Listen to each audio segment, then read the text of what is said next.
건강한 삶을 위한 우리 집 주치 TBC 클리닉 건강 365입니다.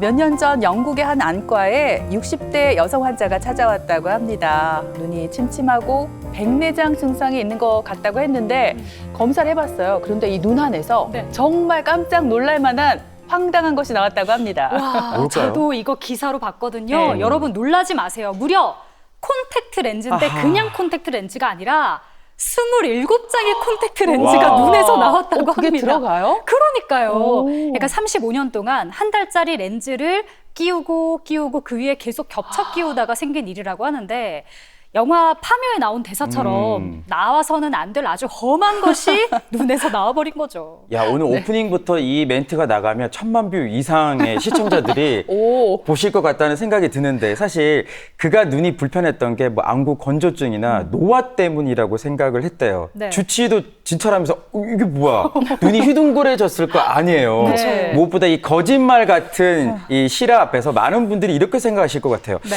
눈이 뭔가 그동안 이상했을 텐데 그걸 몰랐나 싶을 거예요. 그래요. 사실 눈 안에서 일어나는 일들을 저희가 잘 못 보는 경우가 상당히 많은데요. 오늘 알아볼 질환도 그 가운데 한 가지입니다. 건조한 계절과 함께 찾아온 안구 건조증에 대해서 자세히 알아보도록 하겠습니다. 건강 365 오늘의 주치 안과 전문의 박지혜 과장님과 함께하겠습니다. 안녕하십니까? 안녕하세요. 안녕하십니까. 네, 그동안 잘 지내셨나요? 잘 지냈습니다. 과장님, 1년 만에 오셨어요. 네, 맞습니다. 그동안 바쁘게 보내셨죠? 바쁘게 보내며 네. 육아도 열심히 하며 아하. 지냈습니다. 아, 그렇군요. 오늘도 네. 좀 좋은 정보 부탁드리고요. 네. 오늘 저희가 안구 건조증에 대해서 알아볼 텐데 저도 한 번씩 이게 눈이 굉장히 건조하고 따가울 때가 있거든요. 이게 근데 병원까지 가야 하나 심각한 증상인가 좀 헷갈리더라고요. 네. 그래서 안구 건조증은 눈물의 생성이 부족하거나 아니면 증발이 너무 빨리 되어서 발생하는 눈물의 자극감, 이물감 또는 시린 이런 증상을 나타나는 것을 말씀드립니다. 자, 한마디로 정리를 하자면 눈물층의 항상성의 소실을 특징으로 하는 다인성 질환이라고 할 수 있습니다. 이제 굉장히 흔한 질환이죠. 네. 이제 흔한 질환이긴 하지만 이제 가볍게 여기시면 나중에 추후 안구 건조증에서 2차적인 이제 다른 추후의 문제들이 발생할 수 있기 때문에 이제 그냥 방치하면 조금 위험할 수 있습니다. 이제 안구 건조증은 눈 표면에 생기는 여러 요인에 의한 질환으로서 눈물층이 원래 정상적으로는 눈 표면에 잘 고루 분포를 해야 되는데 이게 잘 분포되지 않고 잘 깨지는 등의 문제로 인해서 이게 이제 눈물의 삼투압이 올라가게 되고 네. 삼투압이 올라가게 되면 안구 표면에 염증성 질환이 발생하게 됩니다. 그래서 이런 여러 가지 증상을 나타나게 되는 것이 안구 건조증이라고 할 수 있겠습니다. 그냥 안구 건조증이라 하면 저는 사실 뭐 눈이 뻑뻑하다, 네. 건조하다라고만 생각했는데 뭐 말씀하신 것처럼 염증 이야기 하셨으니까 네. 일각에서는 이게 그냥 질환이 아니라 염증 질환이다 이런 의견들도 있더라고요. 네, 맞습니다. 예전에는 건조증 하면 단순히 뭐 눈 마른 증후군, 뭐 그렇게 간단하게 그냥 눈이 빠르게 마른다라고 생각을 했는데요. 이 눈물이 마르면서 어떤 증상이 생기는 것이 이제 개념을 점점 알수록 어려워지고 있어요. 초반에 이제 안구 건조증 개념에서 이제는 눈꺼풀, 이제 눈물샘, 눈 표면의 복합적인 문제로 이제 여기 눈물 기능의 단위라는 게 등장하게 되는데 최근에는 이 안구 건조증 자체가 일종의 염증성 질환이다라고 이제 알게 되고 있습니다. 이런 눈들을 검사를 해보니 우리가 아는 보통 염증과는 달리 세포 수준에서 아주 미세한 염증들이 안구 건조증을 발생시키고 이런 악화에 영향을 준다고 해서 최근에는 안구 건조증을 일종의 염증성 질환이라고 설명하기도 합니다. 또 하나는 건조증 증상이 이 또 감수성의 문제라고도 생각이 되고 있습니다. 감수성이요? 네, 그래서 조금 더 예민하신 분들은 더 이제 불편을 많이 느낀다라고 이제 우리가 알고 있습니다. 근데 신경 감수성의 문제는 통증 감각의 문제라서 똑같은 건조증을 느끼고 있더라도 사람마다 어떤 예민도나 이제 뭐 감각의 문제로 인해서 이게 불편을 느낄 수도 있고 뭐 불편 없이 일상생활을 그냥 이제 보낼 수도 있는 그런 문제라고 생각할 수 있습니다. 근데 왜 특히 요즘 같은 환절기나 또 막 날이 건조하면 안구 건조를 호소하는 분들이 더 많으실 것 같은데 아까 김선희 아나운서도 눈이 좀 건조하다 하셨고 철원 씨도 평소에 눈이 좀 건조하다고. 저는 감수성이 예민해가지고 멜로드라마 보면 그렇게 눈물이 나요. 이게 안구 건조증인지 뭔지. 네. 근데 생각해 보면 눈이 좀 뻑뻑해지고 침침해지면 네. 저는 왜 앞이 살짝 뽀얀 느낌이거든요. 그래서 막 눈을 비비게 되는데, 내가 뭔가 좀 보는데 불편하나? 시각에 뭔가 좀 문제를 유발할 수 있나 이런 생각을 해봤거든요. 어떻습니까? 맞습니다. 그 광학기계 뭐 카메라 같은 것도 어느 한 부분이 고장이 나면 이제 흐리게 찍히듯이 우리 눈도 마찬가지로 카메라라고 볼 수 있습니다. 우리가 이제 운전을 할 때 비가 많이 올 날 보시면 이제 창문이 비가 고르게 묻혀 있으면 깨끗하게 보이지만 듬성듬성 묻혀 있으면 시야가 흐리게 보이고 깨끗하게 보이지 않는 것과 마찬가지로 우리 눈도 건조해서 이제 증발되는 부분들이 부분적으로 있다면 깨끗하게 보이지 않는 게 이제 당연합니다. 그래서 시력이 떨어지거나 눈부시다거나 빛이 번져 보이거나 책을 처음에 읽을 땐 깨끗하지만 이제 시간이 지날수록 좀 흐리게 보인다라는 증상들이 모두 안구 건조증에 해당됩니다. 네.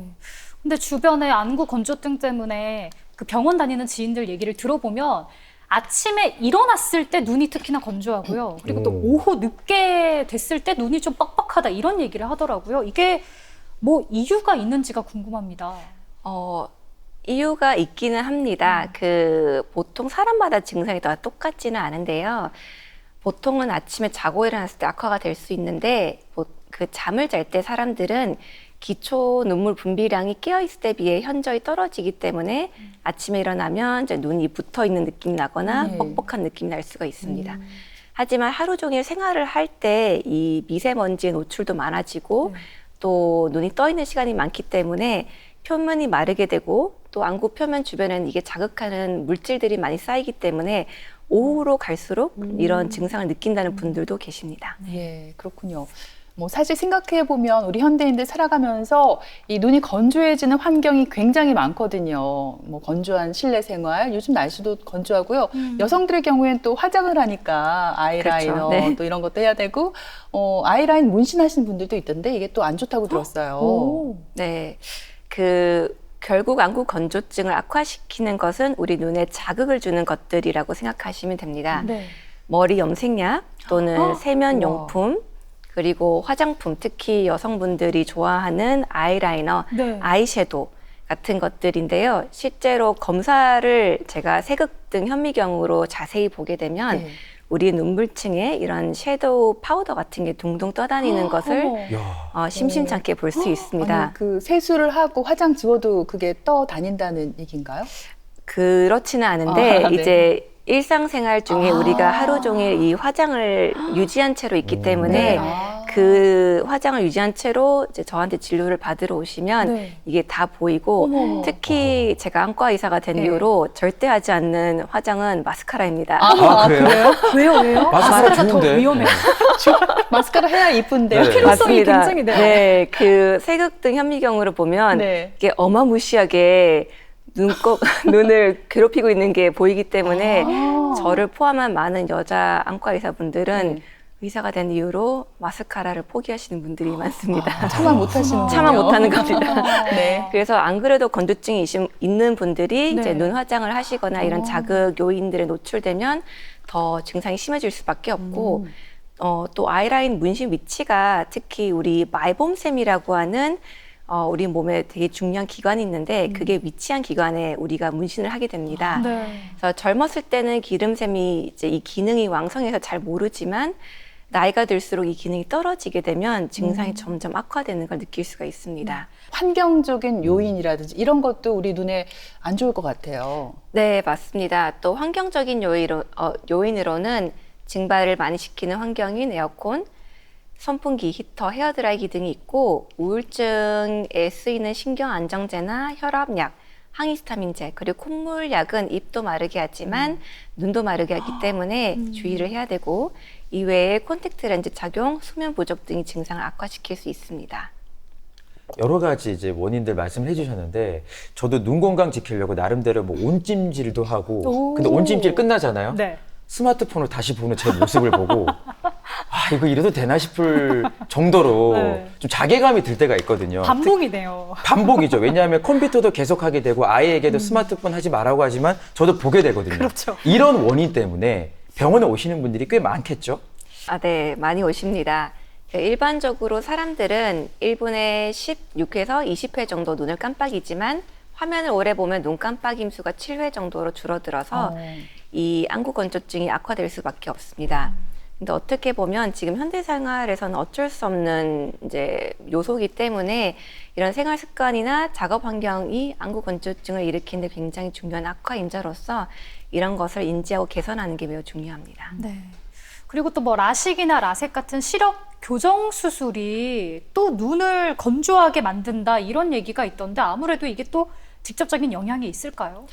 네, 당연히 있을 수밖에 없습니다. 네. 이 각막 수술 자체가 각막에 손상을 주는 수술이기 때문에 네. 신경이 손상을 주게 되면 더 예민해지고 또 눈물 생성이나 향상성에 영향을 주기 때문에 눈이 더 예민해지고 건조증을 더 이제 심하게 느낄 수 있습니다.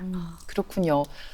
특히 동양인 또 여성들에게서 안구 건조증이 많다고 들었습니다. 국내 성인 안구 건조증의 원인 중에 기름샘 장애 이런 원인이 있더라고요. 이건 어떤 건가요? 아, 네, 많이 아시네요. 아니 이름 제목만 들어봤습니다. 네. 안구 건조증의 대표적인 원인 중 하나가 눈물 성분의 불균형인데 이는 눈꺼풀 테두리에 위치해 있는 기관인 말봄샘의 기능과 밀접한 관련이 있습니다. 이 말봄샘은 기름을 분비하는 피지선의 일종으로 눈물의 지방층을 형성해서 눈물이 증발되는 것을 막아주는 역할을 하는데요. 이 말봄샘의 기능 장애가 생기게 되면 눈물이 빨리 마르게 되면서 눈시림과 건조 증상이 발생하게 됩니다. 또한 이 기능 장애가 있게 되면 분비돼야 될 기름이 눈꺼풀에 쌓이게 되고 염증 반응이 발생해 눈꺼풀이 부을 수가 있습니다. 오랫동안 방치될 경우에는 이 말봄샘이 퇴화해서 난치성 안구 건조증으로 진행할 수가 있는데요. 이 기능 장애는 특히 여성에게 많이 취약합니다. 네. 이 말봄샘 기능은 남성 호르몬의 영향을 받기 때문에 폐경 이후 여성들의 많은 경우 말봄샘 기능 장애가 생기고 건조증이 심해질 수 있습니다. 아, 그렇군요. 안구 건조증이 있어서 과장님 병원에 갔어요. 그러면 뭐 여러 가지 검사를 하게 될 것 같은데 뭐 어떤 검사를 하는지도 너무 궁금하거든요. 우선 눈물의 안정성에 대한 검사를 할 수가 있는데요. 이 안전성 검사는 색악등 현미경을 통해서 이제 눈물막의 높이 또는 안검염의 정도, 말봄샘 기능 장애에 대한 각막 상피의 병변, 결막 충혈, 알레르기 등의 상태를 살펴봅니다. 또 정상인에서는 보통 눈을 한번 감았다 뜨면 이 눈물층이 우리 각막을 10초 이상 덮고 있어야 되는데 이 10초 이하로 빨리 깨지게 되면 눈물층이 불안정하다라고 볼 수가 있고요. 또 눈물이 나오는 양을 정량적으로 하는 검사로는 어떤 작은 용지를 눈꺼풀에 끼워서 기초적으로 나오는 눈물량이 얼마가 되는지 알아보는 검사도 같이 진행합니다. 네. 그래서 왜 안구 건조증을 치료하기 위해서 인공 눈물을 또 눈에 많이 넣잖아요. 근데 또 한간에 이런 얘기가 있습니다. 인공 눈물 많이 넣으면 나중에 내 눈물이 안 나온다. 이래가지고 그런 얘기가 있어요? 못 들어보셨어요? 네. 그래서 제 지인 같은 경우는 이걸 넣기보다는 일부러 눈물을 좀 자아내려고 눈 이렇게 해서 바람 분다거나 이렇게 하던데 이게 맞는 말인지가 너무 궁금했고요. 그리고 또 인공 눈물을 만약에 쓴다면 얼마나 자주 어떻게 쓰는 게 좋을까요? 우선 눈물을 자아내려고 오래 뜨는 게 오히려 악화 인자가 되기 때문에 네. 피하시는 게 그렇구나. 좋겠고요. 네. 그 인공 눈물은 우리가 이제 눈물이 부족하기 때문에 그 부족한 것을 채워주기 위해서 그 인공적으로 넣어주는 눈물을 우리가 넣어주는 것이고요. 네. 이제 인공 눈물 제품을 보면은 뭐 0.1%에서 0.3% 다양한 농도가 있습니다. 네. 보통 이런 히알루로선 눈물은 보습 효과가 좋고 또 상피 재생의 효과가 있기 때문에 안구 건조증에는 반드시 이제 필요한 약물인데 점성이 강하다고 해서 좋은 것이 아니라 점성이 강하면 오히려 시야를 흐리게 할 수 있기 때문에 이제 초반에는 약하게 쓰시고 이게 부족하다 싶으면 점성을 점차 늘려갈 수는 있습니다. 이제 그리고 인공 눈물은 자주 넣어주기 때문에 무방부제 사용을 권유드립니다. 인공 눈물을 점안하기 전에는 반드시 손을 씻고 미세 플라스틱 제거를 하기 위해 개봉 후 첫 한두 방울 버리고 점안을 합니다. 이때 고개를 젖히고 입구가 눈꺼풀이나 눈에 닿지 않게 거울을 보며 주의하고 점안을 해야 되고요. 기본적으로 하루에 3-4번 정도는 이제 시작을 하시지만 증상에 따라서 이제 뭐 더 증가를 하거나 줄이는 방법을 권유드리고 있습니다. 한 번에 한 방울이면 충분하고 이게 한 방울 이상 흐를 정도로 넣게 되면 우리 눈물에서 정상적으로 만들어주는 그 좋은 단백질이 다 씻겨 나가기 때문에 이게 주룩 넣으면 일시적으로 시원할 수는 있지만 네. 오히려 건조증을 악화시키는 요인이 될 수 있기 때문에 네. 한 번에 한 방울만 넣는 것을 권유드립니다. 올바른 사용이 또 무엇보다 중요하네요. 네, 맞습니다. 근데 시중에 보면은 저도 인공 눈물 사용을 많이 하는지라 보니까 일회용도 있고 여러 번 사용할 수 있는 것도 있는데 맞아요. 아 이게 뭔가 다른 거 아닐까라는 생각을 늘 하면서도 일회용이 일단 간편하니까 그렇죠. 사용을 하는데 늘 남아요. 근데 버리는 게 너무 아까워요. 아까워요. 그래서 뚜껑을 다시 닫거든요. 맞아요. 그러면 또 갈등이 생겨요. 이거 어떻게 해야 됩니까? 써도 될까? 그 뚜껑 입구를 절대로 만지지 않은 상황에서 조심스레 뚜껑을 닫아주시면 네. 24시간까지는 재사용이 가능합니다. 아, 그래요? 그런데 이제 24시간이 지나면 반드시 버려주셔야 되고 일회용이 아닌 병에 들어있는 인공 눈물은 이제 사용은 좋지만 이제 안에 방부제인 벤잘코니움이라는 게 들어있기 때문에 이 벤잘코니움은 각막의 물질을 흡수시켜주는 데는 도움이 되지만 오히려 오래 사용하게 되면 각막 상피에 독성을 일으키기 때문에 오래 사용하실 경우라면 일회용 사용을 권유드립니다. 그렇군요. 그리고 저는 눈이 건조하고 이럴 때 찜질을 해주면 좋은 것 같더라고요. 안찜질, 눈찜질, 또 마사지 같은 게 안구 건조증에 실제로 도움이 됩니까? 찜질과 마사지가 좋긴 합니다만 네. 제대로 해주는 게 아. 제일 중요합니다. 눈을 심하게 누르는 건 오히려 순간적으로 안압이 올라갈 수 있기 때문에 또 잘못하면 상처가 생길 수 있기 때문에 적절한 온찜질과 눈꺼풀 세정을 추천드립니다. 우리 말봄샘에서 아까 말씀드렸듯이 깨끗한 기름이 나와야 되는데 온찜질로 눈꺼풀을 따뜻하게 해주면 기름샘이 넓혀져서 기름이 잘 빠져나오게 됩니다. 이때 먼저 눈 위에 따뜻한 수건을 올려놓거나 손바닥을 이렇게 여러 번 네. 문질러서 따뜻하게 해준 뒤에 눈 위에 지그시 올려줘서 이제 부드럽게 마사지를 해주면 말봄샘 기능을 도와주게 됩니다. 아침 저녁으로 최소한 3분 이상 해주면 좋고 온찜질 이후에는 반드시 이제 눈꺼풀 세척을 해주는 게 중요합니다. 눈꺼풀 세척에는 티트리 오일을 사용하면 매우 좋은데요. 티트리 오일에는 항균, 항진균, 항바이러스 효과가 모두 있기 때문에 티트리 오일 성분이 있는 티슈로 눈꺼풀의 속눈썹 부분을 하루에 한 번 이상 이제 3개월 이상 사용해 주시면 많은 효과를 볼 수 있습니다. 네. 네. 그리고 앞에서 안구 건조증이 염증 질환이다라고도 얘기를 해주셨는데 그럼 만약 필요하다면 항염증제 같은 약물로도 치료를 하나요? 네, 표면 염증이 많이 심하신 분들은 항염증 치료를 같이 진행을 하게 됩니다. 대표적인 안약이 사이클로스포린이라는 안약인데 일종의 면역 억제제입니다. 그리고 필요에 따라 스테로이드도 같이 사용할 수가 있는데요. 의사의 처방 없이 임의적으로 장기간 사용할 경우에는 안구 내 압력을 올려서 녹내장이 발생하거나 백내장 진행이 빠르게 올 수 있기 때문에 의사의 진단 없이 임의적으로 스테로이드를 오래 사용한 것을 옳지 않습니다. 반드시 의사가 보고 판단하에 단기간 빠른 효과를 볼 용도로는 스테로이드를 사용해 볼 수는 있겠습니다. 또 이제 말봄샘 기능 장애가 같이 동반된 경우에는 네. 항생제도 같이 먹을 수가 있는데요. 항생제를 포함한 먹는 약은 말봄샘 기능의 그 장애에 도움을 주기 때문에 이러한 약물 복용도 같이 생각해 볼 수 있습니다. 주변에 보면 특히 뭐 어르신들은 눈 건강 챙긴다고 오메가3나 루테인은 집에 하나쯤은 두고 있으시거든요. 맞아요. 전 늘 그걸 보면서 아니, 둘 중에 뭐가 더 좋을까? 이게 좀 어려운 질문일 수는 있습니다만 과장님은 어떻게 생각하세요? 뭘 드시나요? 혹시 둘 다 드시는 거 아닌가요? 저는 둘 다 먹지는 않습니다. 네. 오메가3는 안구 건조증에 도움이 된다고 이미 여러 논문에서 밝혀져 있습니다. 하지만 도움이 안 된다는 논문도 있긴 하지만 대체적으로는 도움이 되기 때문에 많은 분들이 원하신다면 오메가3를 드실 수가 있고요. 루테인은 망막에 도움을 주는 영양제인데 망막에 색소를 공급해주는 영양제라서 황반 변성을 진단받으신 분들에게는 도움이 될 수 있습니다.